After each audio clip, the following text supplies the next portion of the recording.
Morning বন্ধুরা, তোমরা সবাই কেমন আছো? আশা করছি ভালোই আছো। আর আমিও ভীষণ ভালো আছি। বৃষ্টি ভেজে নতুন একটা সকালকে সঙ্গে নিয়ে আমি রুম্পা আজকের ভিডিওটা শুরু করছি। তোমরা ভিডিওটা স্কিপ না করে সম্পূর্ণ দেখো। আশা করছি তোমাদের ভিডিওটা ভীষণ ভালো লাগবে। বৃষ্টি কমার পর দেখো আকাশটা দেখতে ঠিক এরমটা লাগছিল। কতটা সুন্দর লাগছিল না? আমার তো ভীষণ ভালো লাগছিল। তাই তো আমি ভিডিও না করে আর পারলাম না। ভাবলাম যে তোমাদের সঙ্গেও শেয়ার করি আমার পছন্দের জিনিসগুলো। এটাও আমার পছন্দের জিনিসের মধ্যে একটা। আর এটা বলো তো কি, এটা হচ্ছে আমাদের বাড়ির জাম্বুরা গাছ।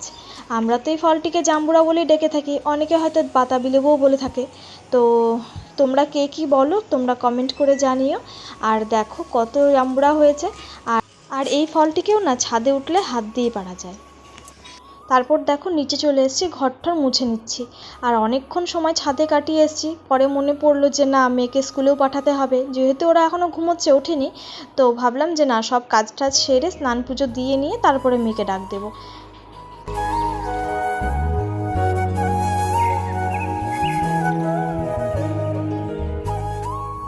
বাসি কাজকর্ম সব কিছু সেরে ঘরঠর মুছে চলে এসেছি। আর এখন ঠাকুরের বাসনগুলো মেজে নেব। আর যেহেতু আজকে শ্রাবণ মাসের সোমবার, মানে প্রথম সোমবার, তো ঠাকুরকে জল ঢালবো। রোজই জল ঢালি। আর জানো তো, আমি যে ঠাকুরকে সারা বছর ধরে পুজো দিই সেখানেই জল ঢালি। খুব একটা বাইরে পুজো দিতে যাই না, মানে বাইরের কোনো মন্দিরে। আর যদিও যাই সেটাও তোমাদের সঙ্গে শেয়ার করব। রোজ দিনই চেষ্টা করি সকাল সকাল পুজোটা দিয়ে নেওয়ার। পুজোটা দেওয়া হয়ে গেলে অনেকটা বড় কাজও হয়ে যায় আর মনটাও ভালো থাকে। আর তারপরে কি বাকি কাজগুলো করতে আরও সহজ হয়ে যায়। তো দেখো আমার এখন ঠাকুরের বাসন প্রায় মেজে নেওয়া হয়ে গেছে। এখন ঠাকুরের বাসনগুলো আমি ধুয়ে নিচ্ছি।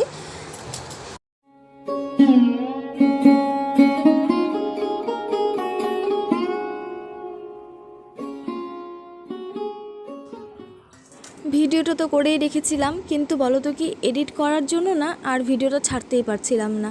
মানে একবারে বসে পুরো ভিডিওটাকে যে এডিট করব সেটার আর সময় হয়ে উঠছিল না। তাই তোমাদের মাঝখানে ভিডিওটা আনতে এত লেট করলাম। আর দেখো আমি পুজোর ফুলগুলো উঠিয়ে নিয়েছি। আর এই যে সাদা জবাটা দেখতে পাচ্ছ, এটা কিন্তু আমার বাড়ির জবা নয়, এটা আমার ননাসের বাড়ির। আর ছোট দিদি বললো সাদা জবাটা এসে নিয়ে যা, শিব ঠাকুরকে আজকের দিনে দিতে পারবি।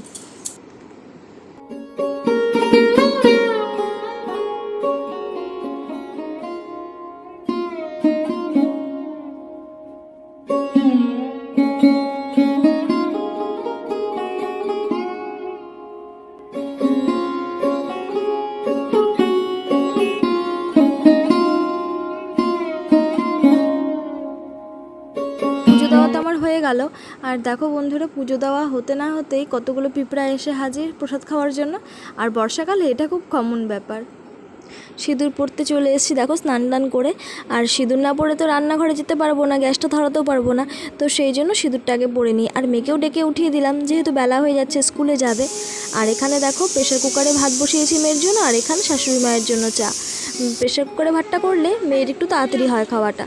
মেয়ে চলে যাচ্ছে স্কুলে, আর দেখো ওর বাবা এসে নিয়ে যাবে, তাই একটু গেটের সামনে গিয়ে দাঁড়াচ্ছি। আর যখন ওকে ফার্স্ট স্কুলে ভর্তি করেছি তখন তো আমাকে থেকে নিয়ে আসতে হতো। এখন অবশ্য যেতে হয় না, ওর বাবার সাথেই যায়, বাবার সাথেই আসে। ব্যাগটা দিয়ে দিই এখানে। টাটা।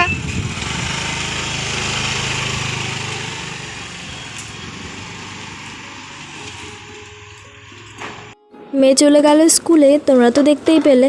আর এখন আমি ঘরটাকে একটু ঝেড়ে নিয়ে বসলাম গালামাল খরচগুলোকে ঢালার জন্য। আর তোমাদের দাদাভাই সকালেই নিয়ে এসছে, কিন্তু তখন আর ঢেলে রাখার মতন সময় ছিল না, তাই ওইভাবেই রেখে দিয়েছিলাম। তো এখন বসেছি ঢাল। আর আমার একটা খুব বাজে অভ্যাস আছে জানো তো, যে কাজ মানে যখনের কাজ তখন যদি না করি, তো পরে গিয়ে যদি ভাবি না যে এই কাজটা পরে করব, তো সেই কাজটা আমার সেদিন আর হচ্ছে না। মানে এরমই হয়। আর যেদিন ভাবি যে না আজকে এই কাজগুলো করব, আর মানে কাজের এক একদিন এনার্জি এত থাকে, তখন কাজ খুঁজে খুঁজে বের করি যে কোন কাজটা করব, কোন কাজটা আছে, তখন পরিষ্কার জিনিসটা বের করে ধুই, এরকম একটা ব্যাপার।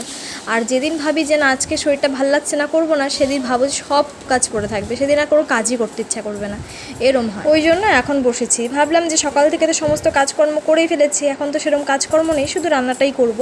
তো ওই জন্য এগুলো আগে গুছিয়ে রাখছি, তারপরে গিয়ে রান্নাটা করব, তবেই হয়ে যাবে। আবার মেয়েকে আনতেও যেতে হবে। মেয়ে আজকে বারবার করে বলে গেছে, মা তুমি আগে যেতে, এখন কেন যাও না? তো আজকে কিন্তু তুমি যাবা। তো ভাবলাম যে না, ছোটো মানুষ আবদার করেছে, রাখতে তো হবেই। আর ওর বাবার সাথেই রেগুলার যায় আসে, মাঝে মধ্যে আমি এখন যাই, তো খুব একটা যাওয়া হয় না। তো আজকে মেয়ের আবদার যে আমি যেন ওকে আনতে যাই। তাই বললাম ঠিক আছে, তুই যা বাবার সঙ্গে, আমি গিয়ে আনবো।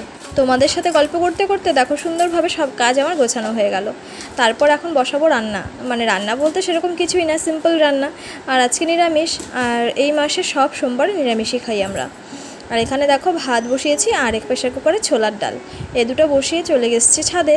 জামা কাপড়গুলো মেলবো। সেই সকালে যখন স্নান করেছি তখন জামা কাপড় ধুয়ে রেখেছি, কিন্তু মেলার আর সময় পাচ্ছিলাম না, তাই ওগুলো সব সেরে ভাত ডাল বসিয়ে রেখে চলে এসেছি ছাদে। আর এখন জামা কাপড়গুলো মেলে দিই। আর এত অসম্ভব রোদ, ওই জন্যই আর কি গায়ে লাগছিল না, যে যখনই মেলবো শুকিয়ে যাবে। আর আজকে খুব বেশি জামা কাপড় বেরো হয়নি, শুধু ওই বাসি জামা কাপড়, আর গতকাল রাত্রে একটা ইনভাইট ছিল সেখানে গিয়েছিলাম, তো সেই জামা কাপড়গুলোই ধুয়ে দিয়েছি। আর আমার একটা খুব বাজে অভ্যাস, যে জামা কাপড়ই পরি না কেন সেটা না ধুয়ে আর আলমারিতে ওঠাতে ইচ্ছা করে না। আর এত রোদের তাপ দেখো, মনে হচ্ছে 1 ঘন্টাও লাগবে না, জামা কাপড় সব শুকিয়ে যাবে। চলে যাচ্ছি নিচে, রান্নাটা গিয়ে আগে কমপ্লিট করি। আর রান্না করার পরেও তো কত কাজ থাকে বলো তো। তো সেই সবগুলো সারতে সারতে মনে হয় মেয়েকে আনার সময় হয়ে যাবে। আর যদি একটু সময় পাই তাহলে একটু রেস্ট নিয়ে তারপর যাব। চলে এসেছিলাম মেয়েকে নিতে, আর এত তাড়াহুড়ো করে রান্না টান্না করেছি যে তোমাদের সাথে কোনো রান্নার ভিডিও আর শেয়ার করতে পারলাম না। আর এসে দেখি মেয়ের ছুটি হয়নি, আর তার মধ্যে শাশুড়ি মাও বলে দিয়েছিল যে আসার সময় যেন আমি তার জন্য পান নিয়ে যাই, তো পানটাই নিয়ে নিচ্ছিলাম। আর আজকের মতন না ভিডিওটা এখানেই শেষ করছি, ভিডিওটা আর বড় করব না। তোমরা ভালো থেকো, সুস্থ থেকো। আর ভিডিওটা কেমন লাগলো প্লিজ তোমরা কমেন্ট করে জানিও, তোমাদের কমেন্ট পড়তে আমার ভীষণ ভালো লাগে। আর আমার ভিডিওটা যদি তোমাদের সত্যিই ভালো লেগে থাকে তবে প্লিজ লাইক, শেয়ার, সাবস্ক্রাইব করতে ভুলো না। আজকের মতন ভিডিওটা এখানেই শেষ করছি, টাটা।